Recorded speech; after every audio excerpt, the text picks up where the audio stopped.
Federation of all India caterers. तो 2016 में Covid के पहले एक एग्जीबिशन हुआ था। उनका मोटिव है कि केटरिंग की जो भी एसोसिएशन है पूरे इंडिया में उनको अंडर वन रूफ लाना, और जो केटरिंग हमारे जितने भी केटरर्स ऑल ओवर इंडिया में हैं उनको एजुकेट करना, उनको साथ में लाना। तो हर साल फेडरेशन, हर 2 साल में sorry, by yearly federation of all India caterers एक एग्जीबिशन करता है जो इंडिया के अलग अलग हिस्से में होता है। फिर हमने, जैसे कि ये 50 साल पूरे, हमने सोचा कि मुंबई की बहुत बड़ी कैपेसिटी है और बहुत बड़ा परचेज पावर है, तो क्यों ना ऐसा एक एग्जीबिशन। तो ये आइडिया वहाँ से आई थी, जिसके ऊपर थॉट प्रोसेस किया हमारे प्रेसिडेंट साहब, हमारे पूरे कमेटी मेंबर्स ने सोचा। फिर हमारे मेंबर्स को एजीएम में हमने ये बात रखी, तो सारे मेंबर्स ने फुल हार्टेडली कहा कि नहीं, हमें ये करना चाहिए।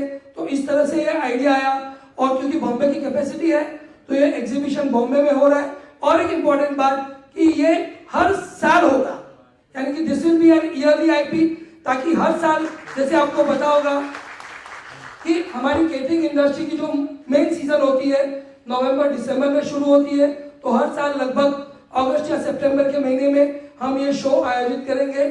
फ्यूचर में इसे हर साल डबल ट्रिपल करेंगे, और अगर आप सबका साथ रहा तो नेक्स्ट 2 and 3 years में हम इंटरनेशनल पेविलियन भी यहाँ पर जरूर लाएंगे।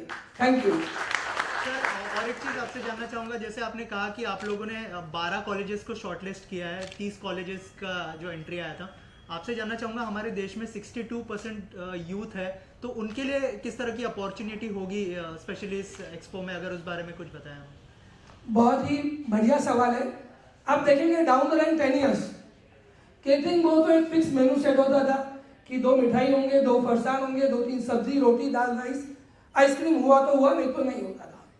पिछले 10 साल में इस इंडस्ट्री में एक कहते हैं जितना 70 साल में बदलाव नहीं आया उतना हर साल आ रहा है। आप देखेंगे प्रेजेंटेशन, जिस तरह से मेनू प्रेजेंट करते हैं, आप जिस तरह से डिस्प्ले करते हैं, जिस तरह से मेन्यू डिजाइन करते हैं, नई नई चीजें, फ्यूजन फूड, इंटरनेशनल क्यूजिन, और उसके साथ में सब कुछ बहुत तेजी से बढ़ रहा है। तो इस इंडस्ट्री की डिमांड भी बहुत ज्यादा है। अगर आप आंकड़े देखेंगे तो 5-10 साल पहले जितने लोग आते थे इस इंडस्ट्री में, बच्चे, यूथ आते थे, आज उससे मिनिमम 15 टाइम्स ज्यादा यूथ आ रहे हैं। आज इवेंट इंडस्ट्री वो एग्जिस्ट ही नहीं करती थी 10 साल पहले, आज बच्चे देखो बहुत शौक से। तो इवेंट इंडस्ट्री की पैदावार ही केटरिंग से हुई है। सबसे पहले हमारे यहाँ पे पंगत में बैठ के खाना खिलाते थे, भोजन जरूर होता था, फिर उसमें ऐड हुआ डेकोरेशन, फिर थोड़ी बहुत एंट्रीज, फिर ढोल, साफा, शहनाई, और फिर इवेंट। तो ये कितना भी आगे बढ़ जाए, food will be an integral part. तो आप फूड को तो निकाल ही नहीं सकते हो। और ये एक इंडस्ट्री ऐसी है, हमारे योगेश भाई कहते हैं कि जो जन्म से पहले और मृत्यु के बाद तक, यानी कि बेबी शावर में शुरुआत होती है और मृत्यु के बाद 13वां-14वां होता है, उसमें भी इस इंडस्ट्री की जरूरत पड़ती ही पड़ती है। तो जैसे आपने कहा कि डे बाय डे आप आज देख लीजिए, टेलीविजन पे पहले कभी नहीं आते थे, इतने सारे शोज आते हैं, मास्टर शेफ हो गए, बाकी सारे भी बहुत सारे शो आते हैं, उन्होंने बहुत कंट्रीब्यूट किया है। आजकल लोग घर पे भी बहुत सारी कुकिंग करते हैं, और जो मेन्यू का स्प्रेड है, प्लस सिर्फ मेन्यू ही नहीं, प्रेजेंटेशन, यूनिफॉर्म, किस तरह से आप खुद को प्रेजेंट करते हैं, वो सब बहुत कुछ बदल गया है। तो इसलिए इस इंडस्ट्री में ये ग्रोथ डे बाय डे बहुत ज्यादा बढ़ रही है। Thank you sir. क्योंकि ये आपका फर्स्ट ईयर है, तो कितने फुटफॉल्स एक्सपेक्ट कर रहे हो, वहाँ पर कितने लोग पहुंचेंगे जिससे कनेक्शन बनेगा, आई एम श्योर। क्या कहना चाहेंगे सर? सी अजय, मैं कहूँगा कि टेक्निकली फर्स्ट है, बट वैसे इसके पहले 4 शो FAIC की बॉडी में कर चुके हैं। ये हमारा जो शो है प्योरली B2B है, यानी कि एक नॉर्मल एग्जीबिशन में अगर 1 लाख विजिटर्स आते हैं तो हमारे 500 विजिटर्स भी उससे ज़्यादा है। क्योंकि एक बड़े केटर्स की कैपेसिटी तो छोड़ दीजिए, हम एवरेज छोटे केटर्स की परचेस कैपेसिटी ईयरली देखें तो कम से कम 10 लाख से 25 लाख 50 लाख तक होती है। यानी कि जो भी वहाँ पे आएंगे जेन्युइन बायर्स होंगे। तो footfall we are expecting anywhere between 10 to 15,000। और जैसे कि हाल में हमें कमिट किया है होटल एंड रेस्टोरेंट एसोसिएशन, अगर उनका भी टर्नआउट होता है तो it can double in triple also. Sir, जैसे आपने कहा कि कैटरिंग और डेकोर इंडस्ट्री जो है बेबी शावर से लेकर मरने तक काम आती है, तो आपसे जानना चाहूँगा कि ये जो इंडिया की इकोनॉमी है उसमें कैसे कंट्रीब्यूट करता है, अगर उस बारे में कुछ बताएं। देखिए, ये हर कोई जानता है कि इसका कंट्रीब्यूशन ऑन पेपर शायद उतना नहीं होगा, वैसे बहुत बड़ा है। और इसी बात को ध्यान में रखकर आज से कुछ साल पहले जीएसटी इसमें 18% थी।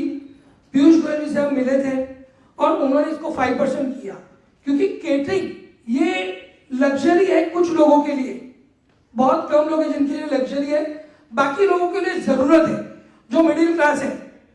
आज आपने कुछ भी किया, शादी में आया ना, खाना कैसा था, अच्छा था कि नहीं था, सब उसी पे चर्चा करते हैं। और आप सब जानते हैं, ये इसमें कोई रॉकेट साइंस नहीं है। हम सब जानते हैं कि हमारी जो भी जीवन भर की जमा पूंजी होती है या जो हम सेविंग्स करते हैं, आज भी इंडियन लोग, उनकी एक मेंटालिटी है कि बहुत बड़ा अमाउंट सेव करते हैं अपने बच्चों की शादियों के लिए। तो ये मुझे फिगर कहने की जरूरत नहीं है, लगभग हर आदमी, छोटा हो तो वो, बड़ा हो तो बड़ा, अपने साथ लगभग 10 से 20 साल की कमाई जो भी इनकम होते हैं वो एक शादी पे खर्च करते हैं। और इस इंडस्ट्री से इनडायरेक्टली 100 से ज्यादा इंडस्ट्रीज जुड़ी हुई है। उसमें होटल बोल लीजिए, ट्रांसपोर्ट पर बोल लीजिए, फोटोग्राफर बोल लीजिए, और डायरेक्टली भी बहुत ज्यादा इंडस्ट्रीज जुड़ी हुई है, जिससे हम कभी और चर्चा करेंगे। और ये आप कह सकते हैं कि इंडियन इकोनॉमी का बैकबोन है। लोग खुद के लिए डेली बेसिस पे कपड़े ले नहीं ले, घर पे सादा खाना खाएंगे, लेकिन शादी में मिठाई जरूर रखेंगे। अब बताइए, हम घर पे कितने दिन साल में मिठाई बनाते हैं, लेकिन शादी में जरूर रखते हैं, आइसक्रीम रखते हैं। तो शादी आज भी हिंदुस्तान में लोगों के लिए एक, कहते हैं ना कि एक प्राउड करने का विषय है। और लोग आज भी 75% लोग लोन लेकर भी शादी में खर्च करते हैं। तो इसे हम किसी भी तरह आंकड़ों में नहीं बता सकते। इतना जरूर है कि हिंदुस्तान के हर एक आदमी के लिए शादी, अपने जीवन का, अपने बच्चों की शादी लाइफ का सबसे इंपॉर्टेंट मोमेंट होता है।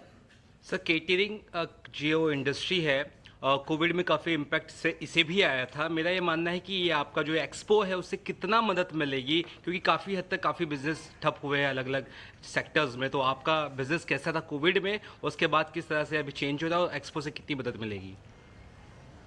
कोविड की बात आई तो मैं एक बात कहना चाहूंगा इस इंडस्ट्री के बारे में। जब कोविड आया था तो सबसे पहले जो प्रॉब्लम आई थी वो थी माइग्रेशन की। सब कुछ बंद हो चुका था, जो लोग अपने घर में थे ठीक है, बाकी लोगों को खाना, फूड नहीं मिल रहा था। तो पूरे हिंदुस्तान में जो बैकबोन थी इसके लिए, सबसे पहले चाहे किसी ने बनाया हो, चाहे म्यूनसिपालिटी ने बनाया हो, गवर्नमेंट या किसी संस्था ने, उसमें उसके पीछे हमारे केटरर्स भाइयों का हाथ जरूर था कि उन्होंने ही बल्क खाना बनाकर फूड पैकेट सप्लाई किया था। और जैसे कि आपने कहा था, सबसे पहले हमारी इंडस्ट्री बंद हुई थी, कोविड 22 तारीख को आया था, तो हमारी इंडस्ट्री उससे 10 दिन पहले बंद हो चुकी थी और सबसे लास्ट में शुरू हुई। बहुत बड़ा इम्पैक्ट था, लेकिन कहते हैं ना कि जब ऐसा कोई झटका लगता है तो डबल जोश से बढ़ते हैं। और केटरिंग इंडस्ट्री जानी जाती है अपने जिगर के लिए, तो सबने जोश से, डबल जोश से आगे आए और व्यापार भी बहुत अच्छा चला है, नो डाउट। और सभी लोगों ने उससे सीखा है और उसी लिए सब चाहते हैं कि खुद को और ज़्यादा अपग्रेड करें। और भले लोग कम हो गए, पहले शादी में जहाँ 2000 होते थे शायद आज 1000 होते हैं, बट खर्च उससे ज़्यादा होता है। तो हमारे लिए नई नई चीज़ें सीखने का ये सही मौका है और इसीलिए इस एग्जीबिशन का इम्पोर्टेंस और ज़्यादा बढ़ जाता है। सर, और एक चीज़ जानना चाहूँगा कि क्या होटल इंडस्ट्री को भी जुड़ते हुए देखेंगे इस एक्सपो में, अगर उस बारे में बताएं। बिल्कुल वैलिड सवाल है। आज से कुछ साल पहले 5 स्टार्स में वेडिंग जितनी होती थी, आज उसका रेशियो 300% से ज़्यादा बढ़ गया है। आज हर एक 5 स्टार ने एक अपना अलग सेगमेंट बनाया है, वो वेडिंग को टारगेट करते हैं। प्लस होटल्स में जितनी भी मिडिल या उससे बड़ी होटल है, हर एक में कहीं ना कहीं छोटा मोटा बैंक्वेट होता ही है, 25, 50, 100, 200 से लेके 1000, 2000 तक। तो वो सब, यानी कि आप कहिए कि हमारी इंडस्ट्री में यहाँ पर एग्जीबिशन में जो भी चीज हम डिस्प्ले करेंगे वो सारी चीजें एक होटेलियर के काम की होगी। आज नॉर्मल होटल भी है तो उनकी कटलरी, क्रॉकरी या फिर और एक वो उनको जरूर काम आती है। और एक चीज, आज आप लोगों को शायद न्यूज में या बहुत चीजें देखते हैं यूट्यूब पर, जितने भी आप इनोवेशन देखते हैं फूड में, वो होटल से पहले केटरिंग में आते हैं। कभी आप कोई हाई एंड वेडिंग अटेंड करिएगा तो सबसे पहले केटरिंग में हर इनोवेशन आता है, और उसके बाद उसमें जो चीज हिट हो जाती है उसको मेजरली होटल वाले एडॉप्ट करते हैं। तो होटल वाले, आहार और मुंबई के जो दो सबसे बड़े एसोसिएशन है, आहार और होटल एंड रेस्टोरेंट एसोसिएशन, दोनों ऑलरेडी हमारे साथ जुड़े हुए हैं। आप उनके लोगो भी देख सकते हैं हमारे साथ में, सपोर्टेड बाय फुल हार्टेडली, उनका भी सपोर्ट हमारे साथ में है ही, तो वो ऑलरेडी हमसे जुड़े हुए हैं। सर आखिर में जो लोग देख रहे हैं उनके लिए कोई मैसेज देना चाहेंगे आप? मैसेज यही देना चाहेंगे कि आप लोग प्लीज बड़ी से बड़ी संख्या में आइए, इस शो को सफल बनाइए। पहला साल हम चाहेंगे आपका कंट्रीब्यूशन 200%, उसके बाद से 2 या 3 साल बाद ये एग्जीबिशन आपको बहुत कुछ फायदा देगा, रिटर्न में बहुत कुछ मिलेगा। तो दोस्तों सब लोग आइए, हम मिलते हैं 17, 18 एंड 19 अगस्त को बॉम्बे एग्जीबिशन सेंटर नेस्को गोरेगांव में। कहां पर? Cello presents catering and decor expo 2023 powered by सर्वेल। Thank you. कैटरिंग के लिए तो गवर्नमेंट की तरफ से आपको क्या एक्सपेक्टेशन है? सर ये बहुत ही वैलिड सवाल है आपका, क्योंकि क्या था कि हम जब भी गवर्नमेंट के पास जाते हैं तो जो भी रूल्स बने होते हैं नॉर्मली वो रूल्स फिक्स स्ट्रक्चर के लिए होते हैं, जैसे 5 स्टार है, होटल्स है, उनके लिए प्रॉपर एसओपी बना हुआ है। लेकिन जब आउटडोर कैटरिंग की बात आती है तो कभी इस पे फोकस करके कोई भी एसओपी बनी नहीं है। लेकिन ये भी मैं कहना चाहूंगी, जब भी हम पिछले 5-7 साल में इस पर काफी अवेयरनेस आई है, कभी फायर का इशू हुआ है या कभी कोई फसाई के या एफडीए के नॉर्म्स आए, तो हमने जब भी गवर्नमेंट को या जो ऑफिशियल्स को हमने अप्रोच किया है तो फुल हार्टेडली उन्होंने हमारी बातें समझी है और हमारे लिए काफी कुछ उन्होंने चेंजेस किए हैं और हमें हमेशा सपोर्ट किया है, क्योंकि और हमेशा से ऐसी नई नई चीजें और भविष्य में फ्यूचर में भी हमें उनका सपोर्ट लगेगा। तो उन्होंने हमेशा हमें ये सांत्वना दी है कि हम आपके साथ में सपोर्ट भी किया है। सडनली ये एसओपी नहीं बन सकती है, लेकिन समय के साथ में जैसे जैसे जरूरत होगी ये एसओपी बनती जाएगी और इसकी जरूरत भी है, क्योंकि ये इवेंट्स होते हैं वो फिक्स जगह नहीं होती है। हम लोग जब आउटडोर कैटरिंग करते हैं तो एक जगह होती है प्लेन, जहां पे सब कुछ हम असेंबल करते हैं, तो उसके लिए एक अलग एसओपी होनी चाहिए। फिर भी इसमें काफी काम हुए और हमेशा उनका सपोर्ट हमको जरूर रहा है। जब भी हमने अप्रोच किया है हमें पॉजिटिव अप्रोच उनका मिला है। सर और एक सवाल। सर आपने जिसको स्ट्रेंथ बोला शायद वही हमारी वीकनेस है। क्या है ना, देखिए जब कोई शॉप्स होती है ना तो उनका पर्टिकुलर, जैसे आप टेलीविजन लेने जा रहे हैं तो एक जन 25,000 में बेच रहा है तो दूसरा 24, तीसरा 24.5, तो इनकी एक लिमिटेड होती है। तो सबकी कॉमन प्रॉब्लम सेम होती है और कभी भी कोई भी एसोसिएशन से लोग कब जुड़ते हैं जब उनकी कोई तकलीफ का निवारण एसोसिएशन करता है या उनकी प्रॉब्लम सॉल्व करता है। लेकिन केटरिंग में बहुत ही वेरिएशन है। आपको 200 रुपए में बढ़िया खाना मिलेगा, 800 में मिलेगा, 1500 में मिलेगा और 15,000 वाला भी मिलेगा। 15,000 वाले की जरूरत अलग है, उनकी प्रॉब्लम्स अलग है, 200 वाले की जरूरत अलग है, प्रॉब्लम्स अलग है। उसके साथ में कुछ समय पहले तक जो कंपटीशन होता था, बहुत ही ज्यादा कंपटीशन था। आपने भी देखा होगा, आपके घर पे शादी आई होगी तो आप 5 जन को बुलाते हैं, बाबा इसने तो 300 बोला, आप 280 में करो, आप 260 में करो। तो इससे एक प्लेटफॉर्म पे नहीं आ रहे थे। लेकिन जैसे कि ये एग्जीबिशन है और अभी लोग समझ भी रहे। पहले हमारे एजीएम में हमारे जो पुराने सदस्य हैं, जो काफी इन्होंने हार्डकोर मेहनत की है लोगों को जोड़ने के लिए। मैं तो अभी अभी जुड़ा हूं, मैं बोल रहा हूं, लेकिन ये जो बातें हैं ये इनकी दिल की बातें, जो तकलीफ इन्होंने सही है वो सारी चीजें मैं आपको प्रेजेंट कर रहा हूं। 15 लोग नहीं आते थे, लेकिन आज इतने मेंबर्स आ रहे हैं वीकडे पे भी, तो ये हमारी स्ट्रेंथ है और आगे चलकर ये मल्टीपल होगी। और स्ट्रेंथ ये है कि जैसे मैंने कहा कि बड़े से बड़ा इवेंट, आप किसी 5 स्टार वाले को बोलेंगे कि भी आज दोपहर को या कल शाम को या कल हमें 50-500 आदमी 1000 आदमी का खाना खिलाना है तो वो हड़बड़ा जाएंगे, या 200 आदमी बढ़ गए तो उनका सिस्टम मिल जाता है। आप केटरर्स के पास आइए, यहाँ पे ऐसे ऐसे तुर्रम खान बैठे हैं यहाँ पे महारथी, कि आप बोलिए कि कल सुबह हमें 10,000 आदमी को खाना खिलाएगा, वो बोलेंगे हो जाएगा, दूसरा कुछ नहीं पूछेगा। तो ये हमारी स्ट्रेंथ है। यस इंडस्ट्री जो बड़े तौर पे ग्रोथ हो रही है, बहुत से नए यूथ्स है, इमर्जिंग कैटरर्स हैं, बिजनेसमैन वो इसमें इन्वॉल्व हो गए, तो किस तरह का फायदा हुआ इस एक्सपो से, और आगे एक्सपो के बाद भी क्या उनको कोई सहायता मिल पाएगी? बिल्कुल सहायता मिलेगी। देखिए, एक होता है कि भाई आप मेहनत करते हैं उससे कमाते हैं, वो हमेशा जरूरी रहेगा, बहुत जरूरी रहेगा, वो पहला स्टेप रहेगा। लेकिन उसके बाद क्या, मैं आपको एक सिंपल एग्जांपल देता हूं। आप रोड पर वड़ा पाव खाते हैं, बहुत टेस्टी होता है, सबसे सस्ता होता है। इडली रोड पर खाते हैं, आज अन्ना की इडली सबसे बढ़िया होती है, सबसे सस्ती मिलती है। लेकिन एक लेवल के बाद आप जब रेस्टोरेंट में जाते हैं, टेस्ट वही होता है, रेट बढ़ता है, और ऊपर जाएंगे तो और।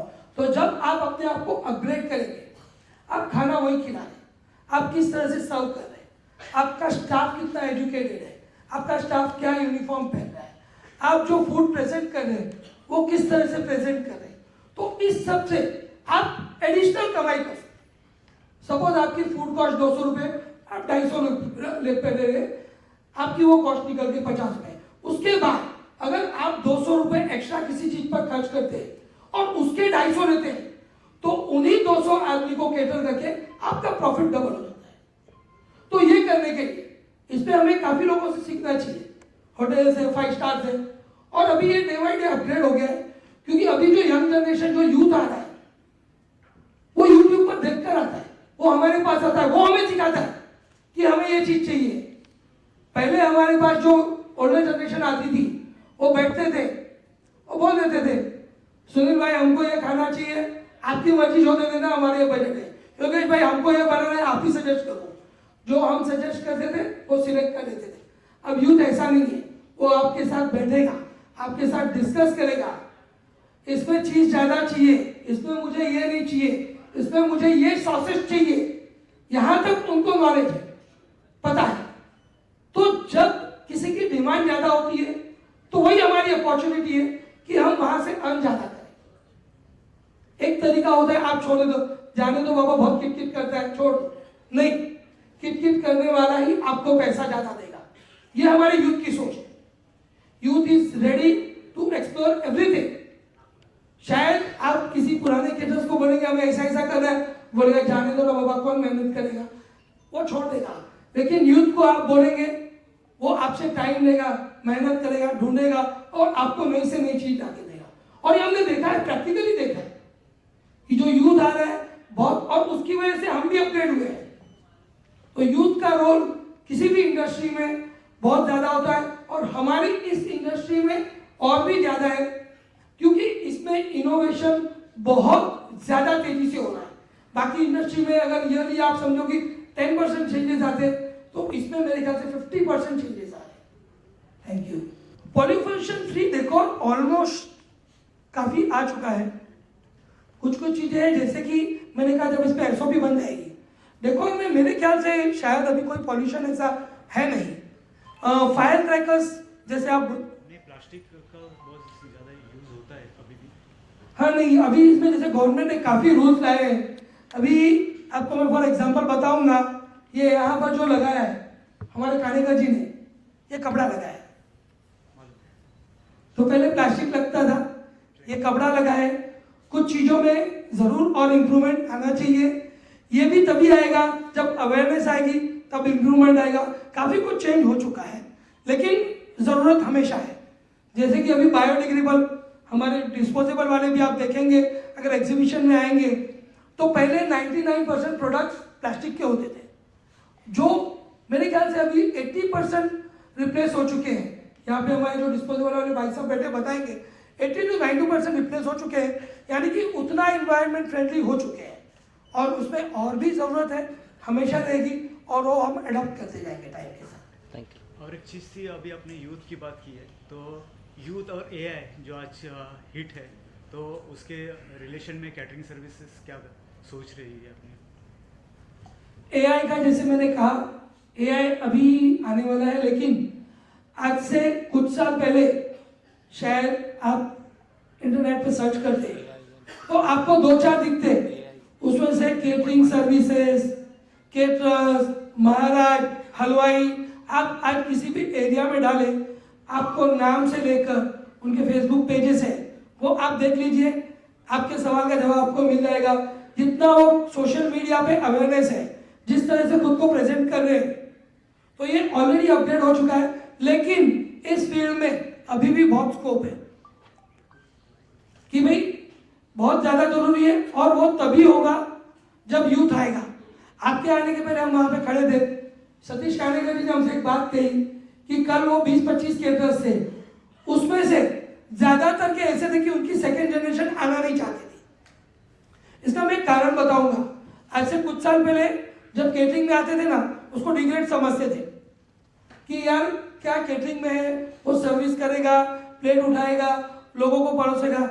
लेकिन आज जब ये इस चीज को बहुत बड़े लेवल पर गए, हमारे जो शेफ्स है, संजीव कपूर, विकास खन्ना, रणवीर ब्रा, हरपाल सिंह जी, तो लोग इसे प्राउड समझते हैं, और जब भी वो आते हैं अपना एप्रन समझना, उसको अपने लिए प्राउड फील करते हैं। तो अब सोच का तरीका बदल गया है, अब इवेंट्स है, केटरिंग है, शेफ्स आ गए, तो अब इसे सम्मान समझते हैं, पहले इसे अलग नजरिए से देखा जाता था। तो अभी यूथ भी जरूर इससे जुड़ेगा, क्योंकि ये इंडस्ट्री बहुत अच्छी इंडस्ट्री है।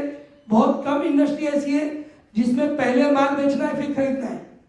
अगर आप सही तरीके से करेंगे, बाकी में आप सामान खरीदते हैं, स्टॉक रखते हैं, कस्टमर का वेट करते आएगा फिर बेचते हैं। इसमें ऐसे नहीं, हमें ऑर्डर आता है फिर हम प्रिपरेशन करते हैं। तो इंडस्ट्री बहुत अच्छी है और यूथ का इन्वॉल्वमेंट डे बाई डे बढ़ रहा है। Thank you.